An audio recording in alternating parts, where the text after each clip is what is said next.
Бисмилля, алхамдулиллахи ва салату ва саламу расулилла. Урматтуу бир тууган, бүгүн сиз менен биз сүйлөшө турган маселе өтө чоң жана биз аябай тыңдап маани берип түшүнө турган маселе. Бул дин жана саясат. Азыркы учурда адамдардын көз карашында саясат дегенде эмнени түшүнүп калдык? Сен качан келип адамдарды алдап, аларды сыздатып, жерге олтургузуп, канын соруп, башын айландырып, кризиске киргизип, анан чыгып кетсең, вот сонун саясатчы экенсиң деген түшүнүк бар. А бирок чынына келгенде саясат андай эмес.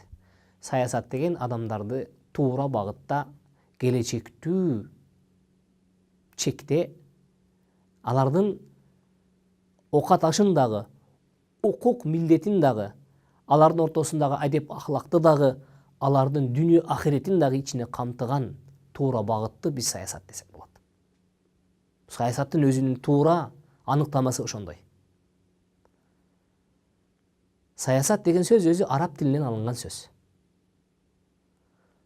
Сияса деген сөздөн алынган.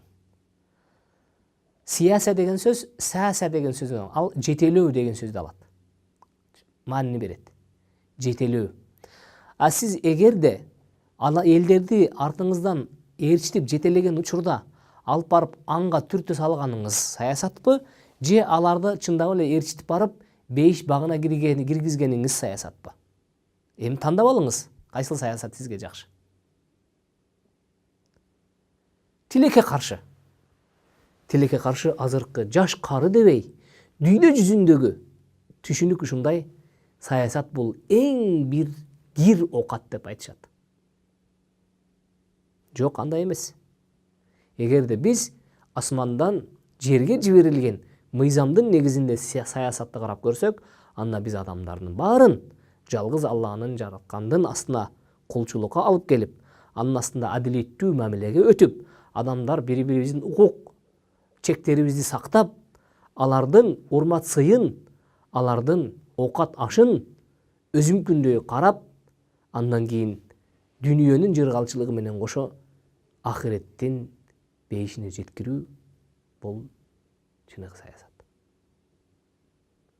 Ал эми бул жашоодо кантип кайсыл саясатты тутканыбыз жакшы дегенде, биз Кудай Тааланын астындагы чыныгы кулчулуктун саясатын тутканыбыз жакшы.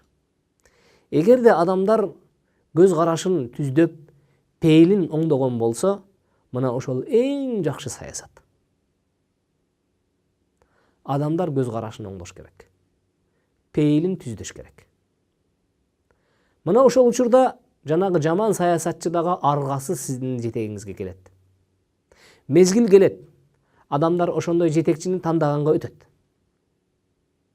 Мезгил келет. Адамдардын ошондой тандоосуна ылайыктуу адамдар чыгат. Себеби дегенде биздин арабызда биздин ата бабаларыбыз ошондой болуп жашап өтүшкөн. Алардын арасында татыктуусу хан болгон. Татыктуусун хан кылып көтөрүшкөн. Ал хан болгондон кийин ал татыктуу, адилеттүү өкүм жүргүзгөн. Анын аркасында адамдар бири-бирине кыйшак көзү менен карабастан, бири-бирине түз карап, түз саламга келип, түз сөз айтышкан.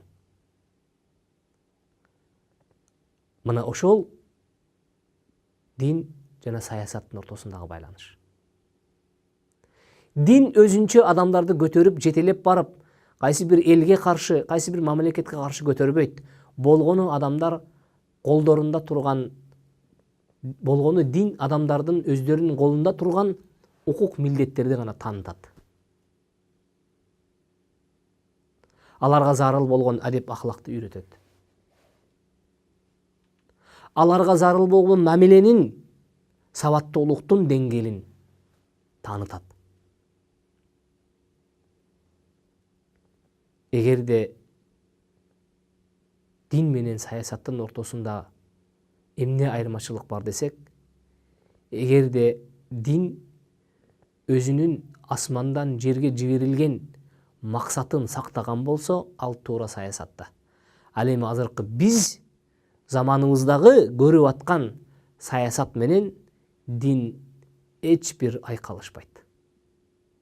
Ал саясат менен ал дин, асмандан түшкөн дин, эч бир жерде төп келишпейт. Андыктан биз билелик, саясат дегенде сиз билиңиз, саясат бул жалаң эле жаман түшүнүктө эмес, балким анын жакшы багыты бар. Балким анын жакшы багытын биздин мекендештер балким туя элек. Сиз менен биз кийинки жолугушканга чейин саламатта калыңыз. Assalamu alaikum wa rahmatullahi wa barakatuh.